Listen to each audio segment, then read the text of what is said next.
Today I am gonna try this heatless curls. അപ്പോൾ ഈ heedless കേൾസിനകത്ത് ഒരു സാറ്റിൻ റോഡും പിന്നെ അതുപോലെ 2 സ്ക്രഞ്ചീസും ഒരു ക്ലിപ്പും ആണുള്ളത്. ഫസ്റ്റ് ഞാൻ എൻ്റെ ഹെയർ നല്ലോണം കോംബ് ചെയ്യുന്നുണ്ട്, കാരണം ഫ്രിസി ഹെയർ മസ്റ്റായിട്ട് നല്ലോണം കോംബ് ചെയ്യണം.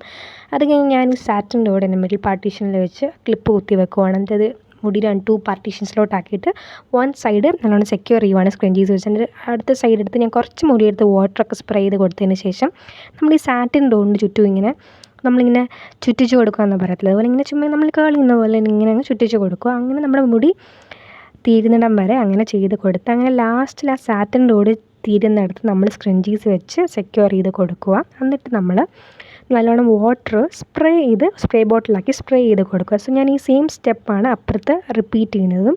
സോ ഒരു ക്യൂട്ട് ലുക്കൊക്കെ ഉണ്ടെന്ന് എനിക്ക് തോന്നുന്നു. അതിനുശേഷം ഞാനൊരു 4 hours 5 hours വെച്ചിട്ടുണ്ട്. അതിൻ്റെ ഞാനിത് അൺടച്ച് ചെയ്ത് കൊടുക്കുവാണ്. ഇത് അൺടച്ച് ചെയ്ത് കൊടുക്കുമ്പോൾ നിങ്ങൾക്ക് കാണുമല്ലോ അടിപൊളി സെറ്റായിട്ട് വന്നിട്ടുണ്ട്. എനിക്ക് വളരെ ഇഷ്ടപ്പെട്ടു. നിങ്ങൾക്ക് വേണമെങ്കിൽ ഇത് രാത്രി വെച്ചിട്ട് 6 hours ഒക്കെ വെച്ചിട്ട് രാവിലെ ആകുമ്പം സെറ്റായിട്ട് മുടിയിരിക്കും. സോ ഒത്തിരി ഇഷ്ടപ്പെട്ടു. This is a must try. By.